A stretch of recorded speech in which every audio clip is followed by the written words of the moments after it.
বন্ধুরা সবাই কেমন আছে? চলে এসেছি সম্পা রান্নাঘরে নতুন একটা রেসিপি নিয়ে। আজকে আমি বানাবো পুঁই মিচড়ি চচ্চড়ি। শীতের সময় এই ফলটা হয়।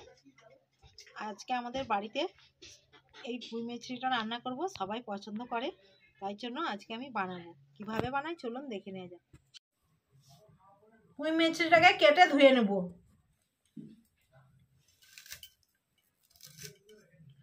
এভাবে ছোট ছোট করে মিচড়িটাকে কেটে নেব। জল নিয়ে নিয়েছি, জলেতে মিচড়িটাকে দিয়ে দিচ্ছি, কেটে কেটে দিয়ে দিচ্ছি। এইভাবে ভালো করে জল দিয়ে ধুয়ে নিচ্ছি।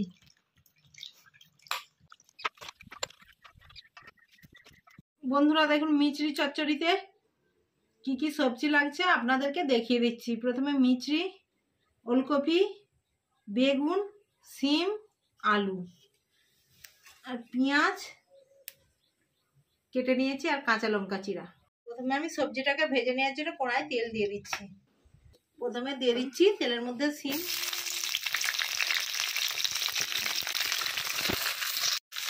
সিমটাকে প্রথমে ভেজে নিয়েছি একটু, তার মধ্যে ওলকপি দিয়ে দিচ্ছি,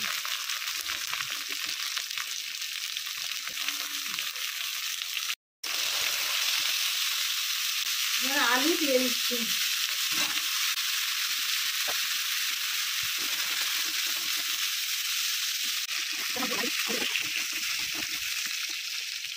সবজিগুলোকে লাল লাল করে ভেজে নিয়েছি।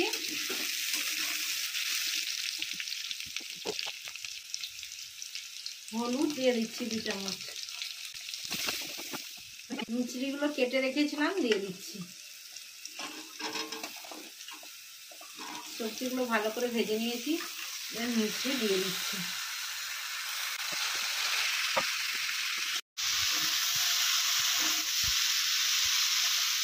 সবজিগুলো ভালো করে ভেজে নিয়েছি, এবার বেগুন দিয়ে দিচ্ছি।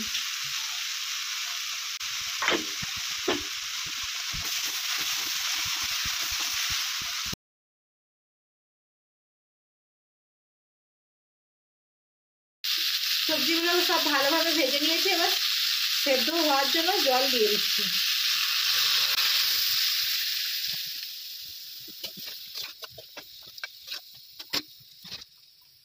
স্বাদ মতো নুন দিয়ে দিচ্ছি।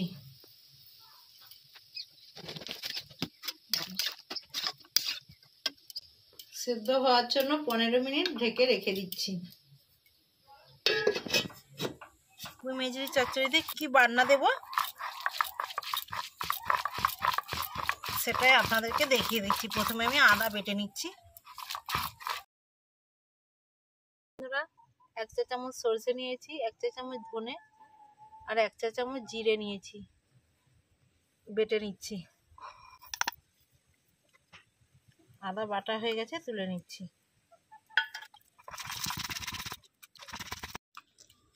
বাটা হয়ে গেছে, তুলে নিচ্ছি। সেদ্ধ হওয়ার জন্য ঢেকে রেখেছিলাম, ঢাকা খুলে দেখে নিচ্ছি।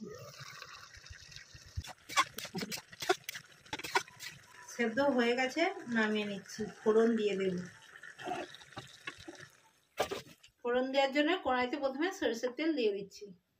5 ফোড়ন, তেজপাতা, কাঁচা লঙ্কা চিরা, পেঁয়াজ কুচি দিয়ে দিচ্ছি।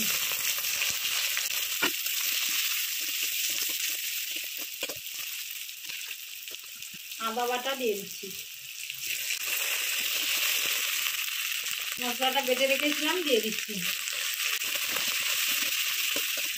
1 চা চামচ পরিমাণে লঙ্কার গুঁড়ো দিয়ে দিচ্ছি। আগে থেকে বন্ধুরা হলুদ দিয়ে রেখেছিলাম, হলুদ দেব না, তাই 1/2 চা চামচ পরিমাণে লঙ্কার গুঁড়ো দিয়ে দিচ্ছি। দিয়ে দিয়েছি। আমাদের অল্প বাড়িতে ঝাল খায়, আপনাদের বাড়িতে যেমন ঝাল খায় সেই পরিমাণে আপনারা ঝাল দেবেন। ফোড়ন দেওয়া হয়ে গেছে, ওর মধ্যে দিয়ে দিচ্ছি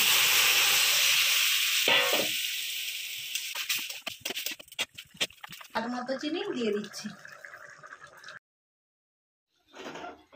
চচ্চড়িটা হয়ে গেছে, নামিয়ে নিচ্ছি। বন্ধুরা দেখুন মিচড়ি চচ্চড়িটা আমার হয়ে গেছে। আমার ভিডিও যদি আপনাদের ভালো লেগে থাকে বেশি বেশি করে লাইক কমেন্ট এবং সাবস্ক্রাইব করে আমার পাশে থাকুন। পুরো ভিডিওটা দেখার অনুরোধ রইল।